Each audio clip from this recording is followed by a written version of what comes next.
ఓం శ్రీ సూర్యనారాయణాయ నమః. ఈ వీడియోలో మనం రథసప్తమి అంటే ఏమిటి, ఏం చేయాలి అనే విషయాల గురించి తెలుసుకుందాం. రథసప్తమి అంటే సూర్య భగవానుని పూజించే పండగ. మాఘమాస శుక్లపక్ష సప్తమి నాడు ఈ పర్వదినాన్ని ఘనంగా నిర్వహించుకుంటారు.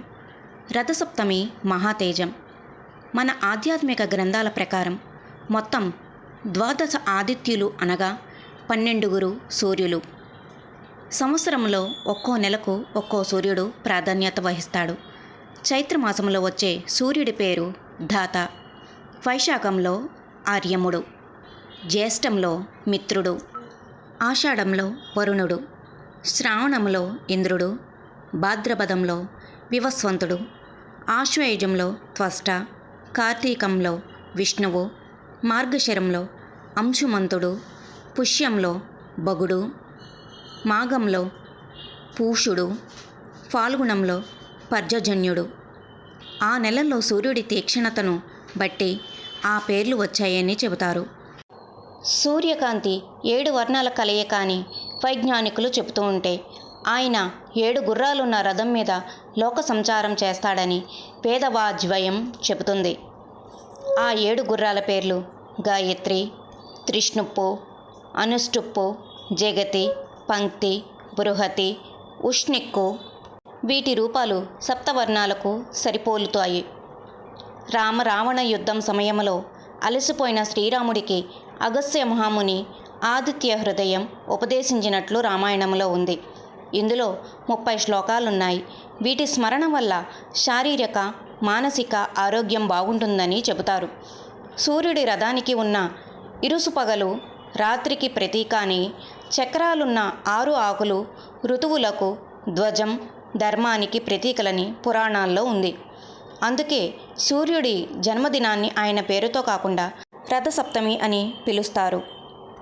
ఈ రోజు నుండి ఆదిత్యుని శక్తి భూమికి పుష్కలంగా లభిస్తుంది. సర్వదేవతామయుడైన ఆదిత్యుని ఆరాధించడం చేత తేజస్సు, ఐశ్వర్యం, ఆరోగ్యం, సమృద్ధిగా లభిస్తాయి. ఈరోజు సూర్యోదయ స్నానంలో సప్తజన్మల పాపాలు నశించి రోగము, శోకము వంటి ఇబ్బందులు తొలగుతాయి. ఈ రోజున స్నానం చేసేటప్పుడు సూర్యనారాయణుని మనసారా ధ్యానించి తలపై జిల్లేడాకులు, రేగాకులు పెట్టుకొని స్నానం చేయాలి అని ధర్మశాస్త్రం చెబుతుంది. జిల్లేడు ఆకునకు అర్కపత్రమని పేరు. సూర్యునికి అర్కహ అని పేరు. అందువలన సూర్యునికి జిల్లేడు అంటే ఎంతో ఇష్టం. 7 జిల్లేడు ఆకులు సప్తస్వములకు చిహ్నం మాత్రమే గాక 7 జన్మల్లో చేసిన పాపములు 7 రకములైన వ్యాధులను నశింపచేస్తాయి. ఈరోజు ఉపవాసములు, సూర్య సంబంధమగు రథోత్సవాది కార్యక్రమములో కాలక్షేపం చేయాలి. ఇట్లు రథసప్తమి వ్రతముచే సూర్య భగవానుని అనుగ్రహముచే ఆయురారోగ్యాది సకల సంపదలు పొందుతారని పురాణ ప్రబోధము. ఈ రోజున స్నానం చేసేటప్పుడు చదువువలసిన శ్లోకాలు: నమస్తే రుద్రరూపాయ రసనాం పతయే నమః, అరుణాయ నమస్తేస్తు, హరివాసా నమోస్తుతే, యద్యజ్జన్మ కృతం పాపం మయా జన్మసు సప్తసు, తన్మే రోగం చ శోకం చ మా కరీహంతు సప్తమి. ఏతజ్జన్మ కృతం పాపం యజ్జన్మాంతరార్జితం, మనోవాకాయజం యచ్చ జ్ఞాతాజ్ఞాతే చ యే పునః, ఇతి సప్తవిధం పాపం స్నానాన్మే సప్త సప్తికే, సప్తవ్యాధి సమాయుక్తం హరమాకరీ సప్తమి అనే శ్లోకాన్ని చదవాలి.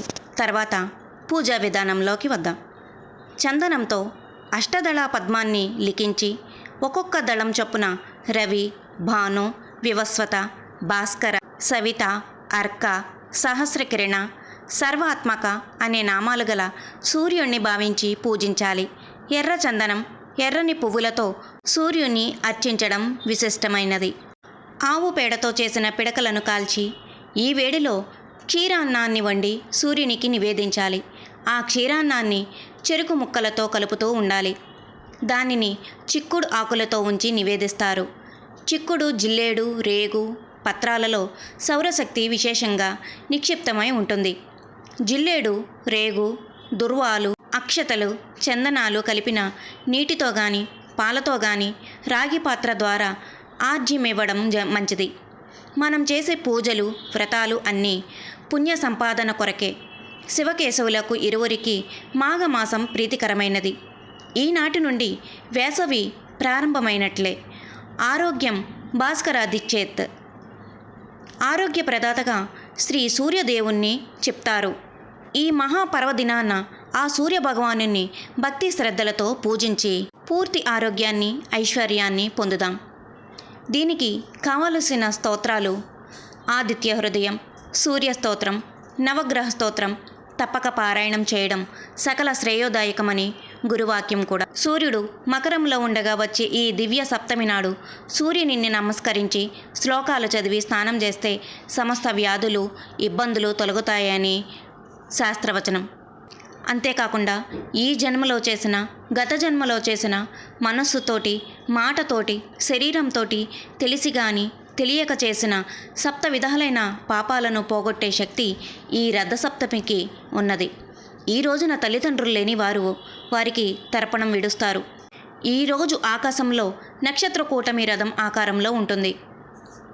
రోగ నివారణ, సంతాన ప్రాప్తి కోసం రథసప్తమి వ్రత విధానం కూడా మీకు తెలియజేస్తున్నాం.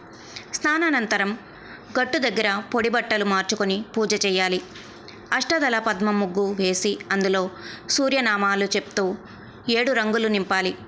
అష్టదళ పద్మ మధ్యలో శివపార్వతులను పెట్టి పక్కనే ఒక కొత్త తెల్లని వస్త్రం పరిచి దాని మీద సూర్యుడు రథాన్ని నడుపుతున్న బంగారు ప్రతిమ లేదా బంగారు రథమును అచ్చు చేయించి కుంకుమాదులు, దీపములతో అలంకరించి అందు ఎర్రని రంగుగల పువ్వులు సూర్యుని ప్రతిమ నుంచి సూర్యుడికి పూజ చేయాలి. సంకల్పం చెప్పుకోవాలి.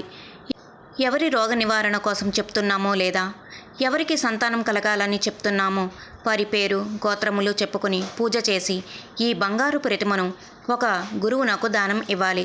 తరువాత ప్రతి నెల సప్తమి రోజు సూర్య భగవానుడిని నమస్కరించి సంకల్పం చెప్పుకొని ఉపవాసం ఉండాలి. ఈ సంవత్సర కాలం నియమంగా నిష్టగా ఉండాలి. సూర్య భగవానుడికి ఆర్జ్యం ఇవ్వాలి.